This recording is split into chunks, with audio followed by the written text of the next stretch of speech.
Halo sahabat Kaflingpedia dimanapun Anda berada. Semoga yang nonton video ini dimudahkan segala urusannya, ya dilancarkan rezekinya dan diberi kesehatan. Pada video kali ini kita akan membahas tentang bagaimana cara Anda berinvestasi tanah kafling yang aman dan agar terhindar dari sengketa dan tumpang tindih.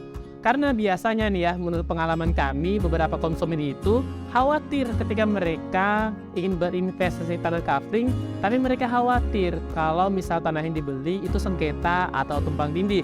Nah, mengatasi ketakutan-ketakutan seperti itu sebenarnya ada tips dan caranya. Nah, logikanya seperti ini deh. Jika Anda takut naik motor ya, karena mungkin Anda belum bisa naik motor ya kan, tapi Anda perlu nih bisa naik motor agar bisa mudah berkendara kemana-mana. Nah, apa yang Anda lakukan? Maka sebagian besar orang akan belajar bagaimana caranya untuk naik motor, ya kan? Pastinya seperti itu. Nah, begitu juga ketika Anda hendak berinvestasi tanah kafling, tapi Anda ragu nih. Anda takut kalau misalnya suatu saat Anda beli tanah kafling, tapi sengketa dan tumpang tindih. Apa yang harus Anda lakukan? Tentu saja Anda harus belajar bagaimana caranya agar terhindar dari tanah kafling yang sengketa dan tumpang tindih ketika Anda hendak berinvestasi. Nah, bagaimana caranya? Yuk kita simak video kali ini.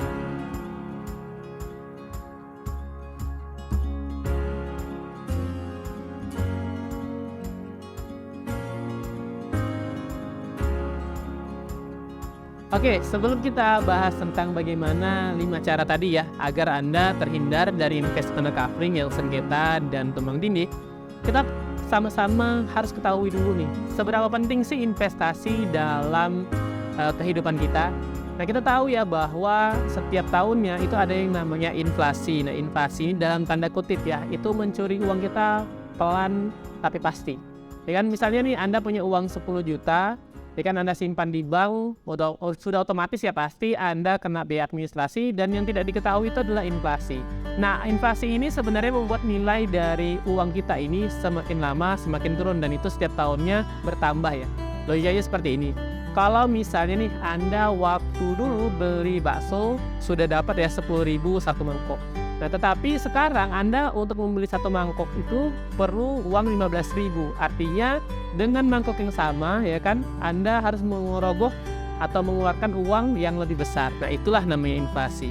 Nah, kalau misalnya Anda nabung di bank atau nabung di celengan, maka uang Anda itu makin lama akan makin sedikit nilainya ya, nilainya yang makin sedikit. Maka dari itu, jika Anda ingin berinvestasi tanah kafling tapi punya kekhawatiran tanahnya tersebut sengketa atau tumpang tindih, nah kita akan bagikan bagaimana caranya agar Anda berinvestasi dengan aman dan terhindar dari sengketa serta tumpang tindih. Kita akan bahas 5 caranya. Yang pertama adalah hindari beli tanah kafling yang lokasinya itu di hutan atau tidak ada pemukiman penduduknya. Jadi banyak orang kan gini, kalau kita berpikir tanah kafling ya kan, berinvestasi tanah kafling di tanah kafling, apalagi jika Anda ingin beli tanah kafling yang cuma 1 kafling atau 2 kafling, untuk menurunkan PPN itu perlu biaya pastinya ya. Dan pastinya biayanya juga nggak murah ya pastinya.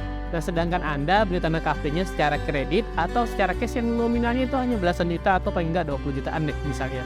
Nah, kalau kita datangkan PPN kan rugi. Ya, caranya gimana? Caranya biar Anda tahu, ya kan, atau langkah pertama yang bisa Anda lakukan tanpa harus mengeluarkan biaya apapun, yaitu adalah hindari beli tanah kafling yang di hutan. Karena kenapa? Kalau misalnya nih lokasinya di hutan atau jauh dari pemukiman penduduk, bagaimana caranya Anda mengecek bahwa tanah tersebut aman? Nah, kalau misalnya ada tetangga kiri dan kanan, ya kan, Anda bisa tanya aja ke tetangganya sebelah, apakah tanah tersebut itu aman atau tidak. Anda bisa memverifikasinya secara gratis, ya kan, atau tanya RT setempat deh, ya kan, ada RT-nya, Anda tanya apakah tanah tersebut sengketa atau tidak. Nah, jika warga sekitar tahu atau memberitahu kepada Anda bahwa tanah tersebut tidak sengketa, itu sudah otomatis aman. Jadi, cara yang paling mudah dan paling murah adalah hindari beli tanah yang di hutan atau jauh dari pemukiman penduduk. Nah, kita lihat videonya ya, gimana sih contohnya tanah kafling yang berada di hutan dengan tanah kafling yang berada dekat pemukiman penduduk. Oke, nah ini contoh ya, kalau misalnya kita beli SKT itu diusahakan untuk berada di pemukiman penduduk ya, agar apa, verifikasi mudah. Nah, ini contohnya di proyek kita di KPR 9 ya, di Parit Gaduh nih, Parit 9. Nah, ini kan kiri kanannya tuh udah ada pemukiman ya, bahkan ada yang tinggal juga tuh di dalam. Nah, ini lokasi tanah kaflingnya lurus ke dalam. Walaupun SKT ini udah bisa dibangun ya kan, dan juga pasti aman, karena nanti kalau misalnya mau ngeceknya itu aman atau enggaknya bisa tanya ke sebelah. Karena kalau misalnya konsumen harus datangkan BPN sih itu agak sulit ya. Walaupun kalau misal dari segi kami itu sebelum penjualan biasa kami tetap datangkan dulu BPN untuk ngecek sertifikatnya apakah ada SHM di SKT tersebut. Kalau misal tidak ada SHM di SKT tersebut berarti aman. Nah apalagi kalau misalnya sudah dikelola ya, kayak gini misal lahannya sudah ditebas, kan sudah ada yang tempat tinggal, nah itu biasanya akan cenderung lebih aman. Ini salah satu contoh yang ada di dekat pemukiman penduduk. Nah ada juga yang model misalnya kayak dikelola ya, misalnya kayak di sebelah ya kan itu ada kelapanya atau ada padinya tuh bebas juga sih sebenarnya. Tapi yang penting ada dua kalau mau beli SKT, itu yang pertama adalah harus sudah dekat dengan pemukiman penduduk ya kan, bukan hutan ya, walaupun di sini sih masih semak ya, tapi bagian depannya itu sudah ramai pemukiman penduduk. Yang kedua adalah lahannya dikelola. Nah, ini dari tebas ya. Jadi kalau kita pengen ngecek apakah SKT tersebut aman atau tidak, ya tinggal ditanya aja tetangga kiri kanannya. Yang kedua adalah Anda harus membeli tanah kafling yang aksesnya itu mudah, ya kan, nggak harus lewat sungai ya kan, ataupun jalannya itu harus jembatan kainnya udah hampir roboh dan lain-lain lah, atau di hutan nih misalnya seperti itu. Kembali lagi poin yang pertama. Kenapa? Semakin mudah aksesnya, biasanya semakin ramai pemukimannya, dan semakin mudah kita untuk memantaunya. Kalau misalnya Anda beli tanah kafling yang susah untuk diakses, pastinya Anda akan susah untuk menjaganya nih tanah tersebut. Tapi kalau aksesnya mudah, misalnya dekat dengan jalan raya, dekat dengan pasar, atau dekat dengan pemukiman penduduk, atau dekat dengan kantor-kantor seperti kantor desa dan lain-lain ya, itu pastinya Anda akan lebih mudah untuk mengeceknya, minimal ya kalau bisa sebulan sekali, sehingga Anda tahu nih perkembangan tanah tersebut, apakah tanah tersebut itu sengketa atau tidak. Karena kalau misalnya sengketa, biasa saja ketika Anda merawat lahannya ya kan, atau mengelola lahannya, ada beberapa orang yang mengatakan kepada Anda bahwa tanah tersebut itu sengketa. Jadi pastikan aksesnya itu mudah. Karena kalau Anda saja mudah untuk mengaksesnya, maka Anda akan lebih mudah untuk menjaganya seperti itu. Nah, contohnya kayak apa sih aksesnya mudah? Ya, kita lihat ya footage dari video ini. Oke, nah kalau kita misalnya beli tanah SKT ya, atau tanah girik, itu yang penting tuh akses lokasinya mudah. Ini salah satu proyek kita di proyek KPR 8 ya kan, proyeknya SKT, cuman kita sih serah terima ke konsumen itu sertifikat hak milik ya. Cuman awal mula suratnya itu SKT. Nah, ini yang penting tuh akses lokasi nih. Ini ramai pemukiman penduduk ya. Terus juga akses lokasi bisa mudah. Nah, ini lokasi tanah kaflingannya.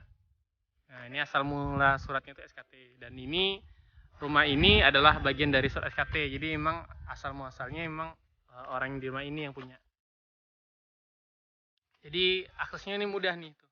Dari listrik, jadi jangan di hutan. Kalau misalnya kita beli di hutan itu susah memverifikasinya. Nah sekarang kalau misalnya kita di sini sudah ramai pemukiman penduduk, apalagi sudah ada yang tinggal dan tanahnya dikelola, itu pasti lebih mudah untuk memverifikasi datanya.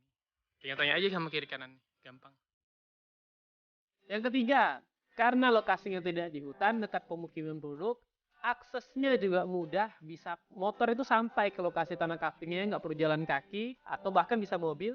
Nah yang ketiga adalah tanah tersebut itu bisa dikelola atau sudah dikelola deh minimal ya. Jadi Anda beli tanah kafling, tanah tersebut itu bukan hutan belantara ya atau semak itu, tapi sudah dikelola. Misalnya ditanami ya, kalau misalnya biasa itu padi ya, mayoritas itu misalnya padi atau kelapa. Atau paling bagusnya itu misalnya ada langsat, kebun pisang. Jadi di lokasi tanah kafling itu sudah dikelola oleh pemilik lahan. Karena kalau misalnya sudah dikelola, otomatis tanah tersebut itu sudah dikuasai secara fisik dan tidak mungkin sengketa. Karena kalau misalnya sengketa, biasanya tidak dikelola dengan baik. Nah makanya penting ketika Anda ingin berinvest tanah kafling, tanah tersebut sudah dikelola. Ya, jadi Anda tidak perlu verifikasi banyak, harus datangkan BPN dan lain-lain. Cukup Anda melihat lokasi tanah tersebut sudah dikelola, maka Anda sudah tahu bahwa tanah tersebut itu sudah dikuasai secara fisik dan aman secara fisik. Nah, jadi lebih mudah cara pengecekannya. Jadi carilah tanah-tanah yang sudah ada kebunnya, sudah atau dikelola deh, nggak harus kebun ya. Misalnya tanaman padi, ataupun pinang, ataupun kelapa seperti itu. Cari tanah-tanah yang seperti itu aja. Kalau sudah dikelola, ya kan, aksesnya itu mudah. Tidak jauh dari pemukiman penduduk atau dekat pemukiman penduduk, ya kan? Yang keempat ini adalah pastikan tanahnya itu sudah dipatok ya per kaflingnya. Kenapa? Karena gini, kita kalau misal tanah itu bermasalah, tidak mungkin developer itu mematok tanah sembarangan. Pastinya kena marah sama pemilik lahan atau kena marah sama yang menguasai fisik di lahan tersebut. Nah, kalau misal tanahnya sudah dipatok, itu biasanya sudah aman, apalagi kalau sudah dipasang spanduk oleh si developernya, karena sudah pasti itu aman. Nah, walaupun ya itu tidak menjamin 100% aman, tetapi Anda bisa 90% lah bahwa tanah tersebut itu aman. Jadi kalau misalnya Anda investasi tanah kafling tapi tanahnya belum dipatok, cuma dibersihkan lahannya aja seperti itu, maka Anda perlu khawatir apakah dia menguasai basic atau tidak. Tetapi kalau misalnya sudah dipatok ya per kaflingnya itu, jadi bisa blok A1 sudah ada patoknya, A2, A3, A4, A5, berarti dia sudah menguasai fisiknya dan tanah itu benar untuk dijual seperti itu ya. Jadi dia sudah mengelolanya tanahnya dengan baik. Jadi hindarilah tanah-tanah kafling yang kira-kira belum dipatok per kaflingnya. Jadi carilah tanah kafling yang sudah dipatok ya, atau sudah dipasang spanduk. Dan yang terakhir adalah jika belum pecah atau terbit sertifikatnya. Jadi kalau misalnya Anda beli cash, Anda tidak dapat sertifikatnya secara langsung, maka pilihlah tanah kafling dengan metode pembayaran hanya secara kredit. Kenapa? Karena Anda jadi bisa memantau nih perkembangan tanah tersebut. Biasanya kalau sertifikat yang sudah pecah ya, kalau misal dari induk sertifikat sudah pecah, apalagi pecah di tahun 2000-an ini, itu relatif aman ya, karena kalau misalnya bermasalah biasanya tidak bisa pecah. Tetapi kalau misalnya dia belum pecah ya kan, mungkin Anda pertimbangannya kenapa beli belum pecah ya, alasannya mungkin lebih murah ya pastinya ya, atau misalnya beli tanah girik SKP atau SPP kan belum terbit sertifikatnya, maka Anda bisa pilih untuk opsi beli tanah kaflingnya kredit. Nah, sambil kredit ini kan misalnya kreditnya berapa tahun ya, misalnya 3 tahun, Anda kelola di tanahnya tersebut ya kan selama setahun, 2 tahun, 3 tahun. Kalau misalnya selama 3 tahun itu emang tidak ada kendala, secara selama Anda kredit, Anda kelola tanah tersebut tidak ada kendala, tidak ada masalah, sengketa atau tumbang tinggi, maka sudah dipastikan tanah tersebut aman. Nah, makanya dari itu ketika Anda beli tanah kafling, lebih baik tanah kaflingnya tersebut itu dibeli secara kredit. Jadi Anda ada waktu nih sambil kredit tanahnya, sambil Anda kelola lahannya. Jadi kalau misalnya ada ketahuan tumpang tindih atau bermasalah tanahnya, maka Anda tidak mengeluarkan uang yang cukup besar di awal ya. Misalnya ketika Anda beli tanah kafling, jadi misalnya Anda kredit kan misalnya 400.000 atau 300.000 atau 500.000 deh setiap bulannya. 500.000 Anda kelola nih, ya kan tanahnya Anda cicil selama setahun, ketahuan tanah tersebut bermasalah misalnya di 10 tahun pertama, maka Anda bisa kerugian yang Anda alami itu kecil ya, 6 juta dibandingkan Anda harus beli cash misalnya harganya 30 juta. Jadi Anda bisa tahu lebih awal dan meminimalisir resiko ya. Tapi sebelum Anda beli tanah kafling secara kredit pun, Anda pastikan poin 1 tadi, belinya jangan di hutan. Yang kedua, akses menuju lokasinya mudah.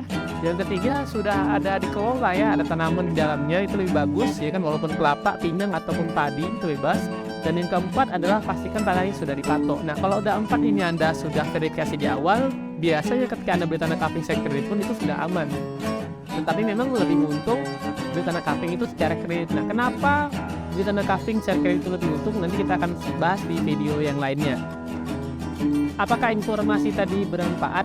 Jika bermanfaat, jangan lupa subscribe channel Kaflingpedia ini agar Anda mendapatkan tips dalam jual beli tanah kafling. Jika ada pertanyaan terkait jual beli tanah yang pengen kita bahas, silahkan komentar di kolom komentar. Nah, jika Anda ingin berinvest tanah kafling yang 100% aman ya kan, ada jaminan amannya deh dari perusahaan, Anda bisa beli tanah kafling di Kaflingpedia karena cicilannya itu murah, mulai dari 200 ribuan aja nih Anda sudah bisa berinvestasi kafling. Pengen cari tanah kafling untuk siap bangun yang murah juga ada. Lokasinya dekat dengan pinggiran kota dan harganya juga murah dan bisa dicicil. Atau Anda ingin beli tanah kafling di kota yang aman, Anda juga bisa menghubungi kami karena kami memiliki list tanah kafling yang cukup banyak. Sekian dari kami pembahasan tentang video kali ini, semoga bermanfaat. Bye bye.